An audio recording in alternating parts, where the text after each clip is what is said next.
Channel कुनारा classes पर। उम्मीद करता हूँ सभी साथी बढ़िया होंगे और अपनी तैयारी में जुट गए होंगे। दोस्तों, जैसा कि मैंने टेलीग्राम पर बताया था कि हम हिंदी को बिल्कुल बेसिक से पढ़ेंगे, तो आज हमारी हिंदी की पहली क्लास होने वाली है। हिंदी वर्णमाला की बिल्कुल जीरो से शुरुआत करेंगे साथियों। और जिस भी एग्जाम में आपके हिंदी ग्रामर पूछी जाती है, हिंदी व्याकरण पूछी जाती है, सब में क्लास इंपॉर्टेंट होने वाली है, खास तौर पर 4th ग्रेड, वीडियो पटवार और आगामी एग्जाम्स के लिए। तो दोस्तों, सबसे पहले क्लास स्टार्ट करने से पहले मैं आपको सिलेबस बता देता हूँ, आपके कौन कौन से टॉपिक रहेंगे। साथियों, आप कोई सी भी एग्जाम की तैयारी कर रहे हो तो यह टॉपिक तो आपके होंगे ही होंगे, जैसे संज्ञा, सर्वनाम, क्रिया विशेषण, तत्सम, तद्भव, देशज, विदेशज, संधि, उपसर्ग, प्रत्यय, पर्यायवाची, विलोम, वनवर्ण, शब्द शुद्धि, वाक्य शुद्धि और काल, मुहावरे, लोकोक्ति, पारिभाषिक शब्दावली और आपके कार्यालय पत्रों संबंधित ज्ञान। तो बिल्कुल बेसिक टॉपिक हैं जो आपके सभी के होंगे, चाहे हाई कोर्ट वाली 4th ग्रेड हो, चाहे नॉर्मल 4th ग्रेड हो, या फिर वीडियो पटवार, कोई से भी हो, सभी के लिए टॉपिक होंगे ही। अब आज हम टॉपिक पढ़ेंगे साथियों, कौन सा? वर्णमाला का। वर्णमाला टॉपिक हम इसलिए पढ़ रहे हैं क्योंकि इन सभी को पढ़ने से पहले वर्णमाला का अगर आपको ज्ञान हो गया तो इन टॉपिक्स को आपको पढ़ने में बिल्कुल भी परेशानी नहीं आएगी। वर्णमाला के अंतर्गत दोस्तों पढ़ेंगे कि वर्ण क्या होता है, कितने आपके वर्ण अक्षर होते हैं, सब कुछ दोस्तों हम पढ़ेंगे। तो वर्ण क्या होता है? तो वर्ण होता है साथियों हिंदी भाषा की वह छोटी से छोटी ध्वनि जिसके और अधिक टुकड़े नहीं किए जा सकते। यानी कि हिंदी भाषा की वह छोटी से छोटी ध्वनि जिसके और अधिक टुकड़े नहीं किए जा सकते आपके वर्ण कहलाती है। और जो आपको वर्णों का व्यवस्थित समूह है साथियों, वर्णों का व्यवस्थित समूह है, उसको बोलते हैं साथियों आपके वर्णमाला। वर्णों के व्यवस्थित समूह को बोलते हैं साथियों वर्णमाला। तो आगे होगा समझ, हिंदी भाषा की वह छोटी से छोटी ध्वनि जिसके और अधिक टुकड़े न किए जा सके वर्ण कहलाते हैं। और वर्णों का व्यवस्थित समूह साथियों क्या कहलाता है? तो वर्णमाला कहलाता है दोस्तों। वहां से आपका क्वेश्चन नहीं बनेगा दोस्तों, क्वेश्चन आपका यहाँ से बनेगा। हिंदी वर्णमाला में वर्णों की संख्या 44 और हिंदी बाल पोथी में वर्णों की संख्या 49 और देवनागरी लिपि में आपके वर्णों की संख्या साथियों 52 होती है। अब क्वेश्चन ऐसे बनेगा भाई कि हिंदी वर्णमाला में वर्णों की संख्या दोस्तों, हिंदी वर्णमाला में वर्णों की संख्या साथियों 44 होती है। और जो आपके बाल पोथी होते हैं, बच्चों की बाल पोथी, उसमें होती है साथियों आपके 49। और देवनागरी लिपि भाई जिसमें हिंदी लिखी जाती है, उस लिपि में आपके हिंदी की 52 वर्णों की संख्या होती है हिंदी में। तो याद रखना 44 तो किस में होती है? वर्णमाला में। 49 होते हैं साथियों बाल पोथी में और 52 होती है देवनागरी लिपि में। यहाँ से एक क्वेश्चन आपका बन जाएगा, क्योंकि भाई आपके हाईकोर्ट वाले में 50 क्वेश्चन पूछेगा, 50 क्वेश्चन कहाँ से लाएगा? ऐसे क्वेश्चन ढूंढ ढूंढ के बनाएगा। और आपके नॉर्मल वाले में भी एक क्वेश्चन यहाँ से हो सकता है साथियों। चलते हैं नेक्स्ट पर। नेक्स्ट क्वेश्चन हमारा कि वर्ण के कितने भेद होते हैं साथियों? वर्ण के कितने भेद होते हैं? ना, वर्ण के साथियों 2 भेद होते हैं, एक तो स्वर और दूसरा व्यंजन। वर्ण के 2 भेद होते हैं साथियों, स्वर और एक व्यंजन। इसके जस्ट बाद साथियों दूसरा टॉपिक पढ़ेंगे, उसका नाम होगा आपके संज्ञा। तो आप लोग पहले से ही तैयार कर सकते हो। और दोस्तों एक बात और बता दूं कि एक दिन आपकी आएगी क्लास और एक दिन दोस्तों 20 क्वेश्चन का एक प्रैक्टिस सेट आएगा। यानी कि आज 1 तारीख को क्लास आ गई, कल क्वेश्चन का प्रैक्टिस सेट आएगा। तो ऐसे करके हिंदी के तो आपका बेड़ा पार कर देंगे। धीरे धीरे साथियों जीके, कंप्यूटर और आपके साइंस तीनों की क्लासेज भी स्टार्ट करेंगे भाई, जल्दी स्टार्ट कर देंगे 1-2 दिन में। तो यहाँ पर वर्ण के कितने भेद हो गए साथियों? वर्ण के 2 भेद हो गए, एक तो स्वर और एक व्यंजन। व्यंजन ऐसे भी लिख देते हैं और ऐसे भी लिखा आ जाता है भाई। नेक्स्ट देखते हैं साथियों। अब बात करें दोस्तों कि स्वर क्या होता है और व्यंजन क्या होता है, स्वर की संख्या कितनी होती है, ये सब कुछ आपको बिल्कुल बेसिक से पढ़ाया जा रहा है। तो जो भी साथी चैनल पर पहली बार आई हैं, चैनल को सब्सक्राइब कर देना, वीडियो को लाइक कर देना और हमारे टेलीग्राम की लिंक डिस्क्रिप्शन में PDF वगैरह सब कुछ जो भी है टेलीग्राम पर डाला जाएगा। तो स्वर किसको बोलते हैं? वे वर्ण जिनका उच्चारण स्थान स्वतंत्र रूप से किया जाए, वे वर्ण जिनका उच्चारण स्वतंत्र रूप से किया जाता हो या फिर अन्य किसी की सहायता के बिना जिनका उच्चारण किया जा सके, स्वर कहलाते हैं। यानी कि स्वतंत्र वर्ण। स्वतंत्र वर्ण जिनको उच्चारित करने के लिए किसी अदर वर्ड की जरूरत ना पड़े, यानी कि उनका उच्चारण करने के लिए या फिर उनको बोलने के लिए किसी और वर्ड की आपकी जरूरत ना पड़े, स्वर कहलाते हैं। अब जैसे बात करें दोस्तों स्वर की, तो स्वर आपके एक ऐसे अनार, आ से आम। अब यहाँ पर इसको बोलने के लिए ए प्लस ए बराबर आ होगा, यहाँ पर किसी व्यंजन जरूरत नहीं पड़ी भाई। जैसे कै कबूतर है, कै कबूतर में कै तो होता है हलंत और ए होता है आपके इसके साथ, तो ऐसे करके वो व्यंजन में आता है। तो परिभाषा तो आपकी आएगी नहीं, ऐसा पूछेगा कि निम्न में से स्वर है, निम्न में से व्यंजन है, तो ऐसे क्वेश्चन आपके पूछेंगे। तो वे वर्ण जिनका उच्चारण स्वतंत्र रूप से किया जा सकता है या फिर अन्य किसी वर्ण की सहायता के बिना जिनका उच्चारण किया जाए, स्वर कहलाते हैं। ये संख्या में 11 होते हैं, जबकि मात्राओं की संख्या 10 होती है। तो दोस्तों यहाँ पर आप लोगों ने एक बात नोटिस की होगी कि स्वर तो होते हैं 11 और मात्राओं की संख्या होती है आपके 10। तो दोस्तों आपके मन में क्वेश्चन आ रहा होगा कि स्वर तो होते हैं 11 और मात्राएं होती है 10, तो कौन सा ऐसा स्वर है जिसमें कोई मात्रा नहीं होती। तो यहाँ से बात करें तो यहाँ पर देखो भाई, मात्रा लगती है ऐसे, इसकी मात्रा लगती है ऐसे, आई की मात्रा हो गई एक, देखो मैं यहाँ एक एक लगाता हूँ। एम में कोई मात्रा नहीं होती, आ की मात्रा होती है ऐसे, ई की मात्रा होती है ऐसे, बड़ी की होती है ऐसे, ऊ बड़ा ऊ, री में ऐसे मात्रा लगती है, ए की ऐसे, आई की ऐसे, जो आपके ओ होता है उसकी मात्रा ऐसे और औ की ऐसे। तो यहाँ पर जो ए एक सिंगल स्वर है जिसकी कोई भी मात्रा नहीं होती। तो यहाँ पर ध्यान रखना दोस्तों, इंपॉर्टेंट क्वेश्चन आपके यहाँ से बनेगा 10। आपके जो 11 स्वरों की कितनी मात्राएं होती है, तो 11 स्वरों के साथियों 10 मात्राएं होती हैं। ये क्वेश्चन ध्यान रखना और यहाँ से क्वेश्चन फंस सकता है भाई। चलते हैं नेक्स्ट। तो यहाँ पर एक बात नोट करके डाली गई है कि ए एक ऐसा स्वर है जिसकी कोई मात्रा नहीं होती। तो दोस्तों ए आपके सिंगल आपके वोवल है जिसकी कोई मात्रा नहीं होती भाई। नेक्स्ट साथियों बात करें कि स्वर के कितने भेद होते हैं। तो दोस्तों स्वर के भेद आपको आपके सामने दिख रहे होंगे। जो एक मिनट आज ये लो भाई, अब काम हो गया। अश्व स्वर, दीर्घ स्वर। अश्व का दूसरा नाम होता है साथियों लघु और दीर्घ का होता है साथियों बड़ा। देखो भाई ऐसे याद रखा। तो ह्रस्व स्वर कौन कौन से होते हैं? ए, ई, उ, री, ये तो होते हैं साथियों अश्व स्वर। लघु, मूल, रूढ़।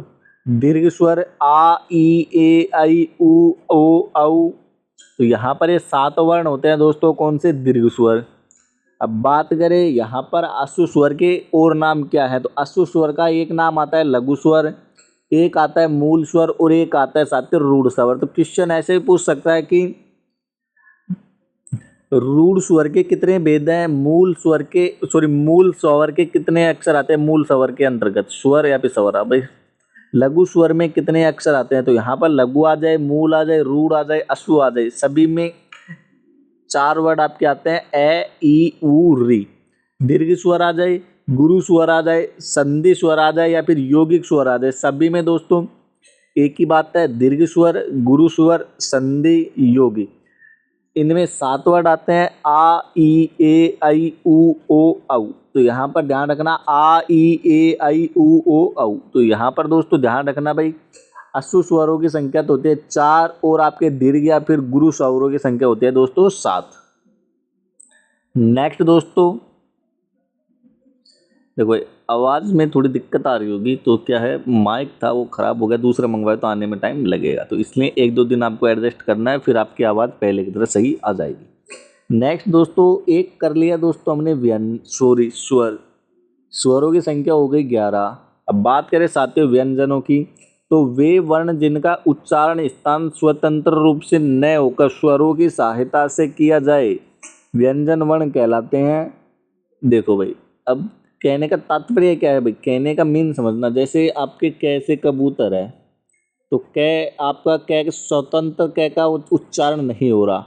जैसे मान लीजिए तय है, तो तय भी स्वतंत्र नहीं है, तय प्लस ए बराबर तय। तो ये कहने का तात्पर्य स्वर तो है जिनको उच्चारित करने के लिए किसी अदर शब्द की या फिर अदर मीनिंग की जरूरत ना पड़े, और व्यंजन जिनको स्वतंत्र उच्चारित नहीं किया जा सकता भाई। तो आपके कितने हो गए, देखो 11 तो हो गए स्वर और 33 हो गए व्यंजन, तो टोटल दोस्तों 44 आपके हो गए। और व्यंजनों को व्यक्त करने के लिए हलंत का सहारा लिया जाता है साथियों। यहाँ पर क्वेश्चन है कै, तो कै आधा है मतलब हलंत लगेगा, कै प्लस है बराबर कै, यानी कि वे वर्ण जिनको उच्चारित करने के लिए किसी न किसी स्वर की आवश्यकता पड़े या फिर स्वरों के बिना उच्चारित नहीं किया जा सकता, क्या कहलाते हैं साथियों, व्यंजन कहलाते हैं भाई। व्यंजनों की संख्या बता दी दोस्तों कितनी होती है, व्यंजन होते हैं दोस्तों 33, बता दिया। अब आप लोगों के मन में क्वेश्चन आ रहा होगा कि कौन कौन से 33 व्यंजन होते हैं भाई।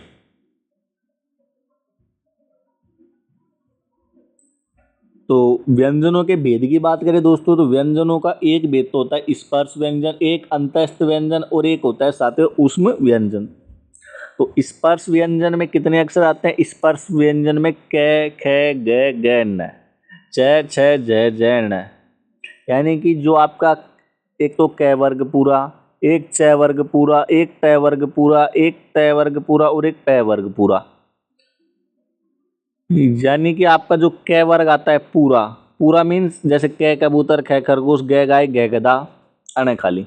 तो कै वर्ग पूरा, च वर्ग पूरा, तो कै वर्ग के हो गए 5, च के हो गए 5, ट के हो गए 5, त के हो गए 5 और पै के हो गए 5, तो यानी कि टोटल 25 अक्षर किसके अंतर्गत आते हैं साथियों, स्पर्श व्यंजन होते हैं 25। मैं बता देता हूँ एक बार, कै ख ग ग न च छ ज ज न ट ठ ड ड न त थ द द न प फ और प फ ब भ म। देखो प फ ब भ म, कंफ्यूज मत हो जाना भाई, याद कर लेना, क्वेश्चन 101% फंसेगा दोनों एग्जाम्स में, फोर्थ ग्रेड और आपके हाई कोर्ट वाली में। बात करें अंतस्थ व्यंजन, तो अंतस्थ व्यंजन होते हैं दोस्तों ओनली फॉर 4 यर लव है, अंतस्थ व्यंजन होते हैं यर लव है। और उसमें आपके जो उसमें व्यंजन होते हैं वो होते हैं इसके अंतर्गत आते हैं तीनों, तो स आते हैं दोस्तों, जो आपके 3 से है वो आते हैं और हलंत वाला है आता है। तो यानी कि टोटल व्यंजन व्यंजन कभी भी स्वतंत्र रूप से उच्चारित नहीं हो सकते, व्यंजनों को हमेशा स्वरों की जरूरत पड़ेगी भाई, इसलिए यहाँ पर हलंत लगाया है दोस्तों, क्योंकि व्यंजन अगर इनको पूरा कर देते तो यहाँ पर ये स्वरों की गिनती में आ जाते, इसलिए दोस्तों यहाँ पर हलंत लगा दिया है भाई। नेक्स्ट दोस्तों, तो यहाँ पर संख्या देख लेना कैसे, और आपके मैं तक 25, यह रह है 4 और से है, तो टोटल हो गए 25 और 9 33 आपके हो गए, तो 25 और 8 33 हो गए। तो स्वरों की बात कर ली, व्यंजन की बात कर ली। नेक्स्ट दोस्तों उच्चारण स्थान भाई, उच्चारण स्थान इंपोर्टेंट है। एक क्वेश्चन आया था निम्न में से अंतस्थ व्यंजन कौन कौन से है, तो यहाँ पर ये अंतस्थ व्यंजन हो जाएंगे यार 11। नेक्स्ट क्वेश्चन, सॉरी नेक्स्ट, देखो भाई अब बात कर रहे थे हम उच्चारण स्थान की, उच्चारण स्थान से एक क्वेश्चन श्योर है कि एक क्वेश्चन आएगा। देखो ये सब ऊपर ऊपर से करवा देता है, बट दोस्तों ये आपके जो बेसिक चीज ही यही है। अब इसके बारे में बात करें तो जो आपका कै वर्ग है, कै और कै से दोस्तों कंठ, पहले सिंगल सिंगल बात कर लेते हैं साथियों। सबसे पहले साथियों व्यंजनों की बात करते हैं। जो एक चीज याद रखना दोस्तों भाई, इंपॉर्टेंट है और क्वेश्चन आ भी सकता है, कंठ से नकल, कंठ या फिर कंठस्थ ऐसे आएगा भाई। देखो मैं बताऊं सही बात, मूर्धा मूर्धा फिर मूर्धस्य, तो ऐसे क्वेश्चन आएगा निम्न में से निम्न का उच्चारण स्थान है, ऑप्शन में मूर्धन न मिलके मूर्धस्य आ जाएगा, दंतस्य आ जाएगा, दंतोष्ट आ जाएगा, ओष्ट आ जाएगा। तो बात करें दोस्तों कंठ की, तो कंठ में दोस्तों कै वर्ग, जो कै वर्ग होता है उसका उच्चारण स्थान कंठ होता है। और आपके जो मूर्धा है, मूर्धा में दोस्तों पूरा च वर्ग आता है, सॉरी ट वर्ग आता है मूर्धा में, मूर्धा में ट वर्ग और पूरा आता है ट ठ ड ड न। अब मूर्धा में एक दो वर्ड और आते हैं दोस्तों, जैसे ये ड है, एक तो डे ए है और एक डे साथियों ऐसा आता है, एक ये ऐसे क्वेश्चन है। एक आता है साथियों र और एक आता है सही, ये मूर्धा के अंतर्गत आते हैं। और आपका जो च वर्ग है, च वर्ग पूरा दोस्तों आपके तालव्य या फिर तालु से जुड़ता है और च वर्ग में दो शब्द और जुड़ जाते हैं। ये दंतोष्ट, दंतोष्ट दोस्तों प और व, दंतोष्ट क्या होता है, दंत यानी दांत और ओष्ठ, बोल के देख लेना भाई, प फ यानी कि दांत और ओष्ठ अपने होठ है जो आपस में जुड़ेंगे तब प फ ब, तो यहाँ पर दंतोष्ठ का निर्माण होता है। ओष्ठस्य प फ ब ब म व, यहाँ पर ये हो गया दंत, दांतों से त थ द ध, न ल स ज, ये वर्तस्य से। तो ऐसे साथियों आपको ध्यान रखना है। देखो भाई इनको याद करने से अच्छा है इनको बोल कर प्रयास करना साथियों, बोल कर करने से ज़्यादा याद होंगे। लो भाई अभी चार्ट में आपके स्वर व्यंजन वगैरह और अंतस्थ उसमें सब कुछ आ गए। यहाँ पर देखो भाई कंठ, कंठ से निकलता है ए आ, तालु से ई, मूर्धा से री, दंत से लिरी, ओष्ठ से ऊ, नासिका से कोई भी स्वर नहीं होता। ऐसे पूछेगा निम्न में से किस स्वर का उच्चारण नासिका से होता है। ऑप्शन में देगा ए आ, ई री या फिर कोई नहीं, तो यहाँ पर ऑप्शन हो जाएगा कोई नहीं। और कंठ तालु, कंठ तालु को मतलब होता है कंठ और तालु ए आई, कंठोष्ठ ओ औ, और दंतोष्ठ यानी कि नासिका और दंतोष्ठ दो ऐसे उच्चारण स्थान हैं जिनसे कोई भी स्वर का उच्चारण नहीं होता। बात करें दोस्तों क वर्ग आता है आपके कंठ के अंतर्गत, च वर्ग आता है तालु के अंतर्गत, और मूर्धा में ट वर्ग, दंत में त वर्ग, ओष्ठ आपका प वर्ग, और नासिका, ये नासिका आती है ना इसमें ये सारे आते हैं अन अण न अण न म। तो यहाँ पर कौन से हलंत वाले आते हैं भाई, हलंत वाले, हलंत वाले जो लास्ट के अक्षर है वह नासिका में बोले जाते हैं।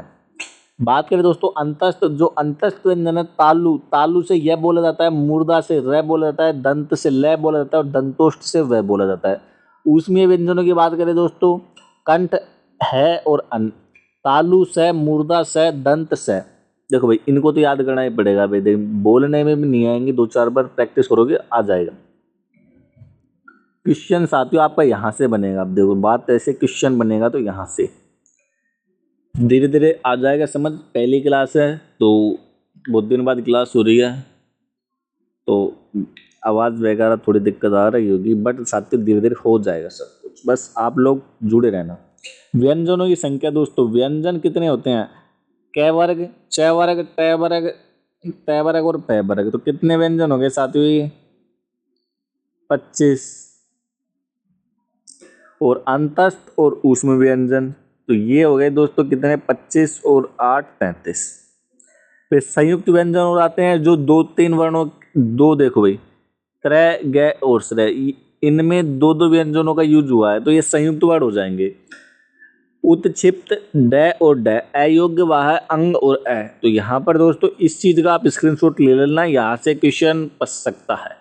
पूछ ले अंतस्थ व्यंजन कौन से हैं, उसमें व्यंजन कौन से हैं, उत्क्षिप्त वर्ड कौन से हैं, अयोग्य वाह कौन से हैं, तो क्वेश्चन यहाँ से हो सकता है भाई। यह चीज आपको मैंने पहले बता दी। हिंदी वर्णमाला में कितने अक्षर होते हैं और स्वरों की संख्या कितनी होती है, मात्राएं कितनी होती है। हिंदी व्यंजन में देखो एक तो 44 आया था, एक 49 आया था, एक 52 आया था, तो यहाँ पर ये किस में होती है, किस में होती है, किस में होती है, तीनों मैंने आप लोगों को बता दिए थे भाई। 44, 49 और 52, तो ये मैंने बता दिया था, एक बार फिर बता देता हूँ। आपके 44 तो होते हैं साथियों हिंदी वर्णमाला में, 49 होते हैं साथियों बाल पोथी में, क्वेश्चन देगा तो ऐसे देगा, और आपके 52 होते हैं साथियों हिंदी की देवनागरी लिपि में 52 होती है। तो ये थी दोस्तों अपनी क्लास। तो ऐसे करके हमारा वर्णमाला टॉपिक हो गया कंप्लीट। अब नेक्स्ट टॉपिक रहेगा साथियों संज्ञा, बिल्कुल शानदार ढंग से पढ़ाएंगे भाई। फर्स्ट क्लास थी तो इसलिए थोड़ी दिक्कत आ सकती है, वॉइस आप मैनेज कर लेना दोस्तों, एक दो क्लास में आपको वॉइस सही आ जाएगी। कल आप पानी 20 क्वेश्चन की प्रैक्टिस क्लास रहेगी दोस्तों हिंदी की, देख लेना क्वेश्चन शानदार आएंगे। तो उम्मीद करता हूँ साथियों क्लास अच्छी लगी तो क्या करना है, चैनल को सब्सक्राइब करो और बेल आइकन प्रेस कर लो।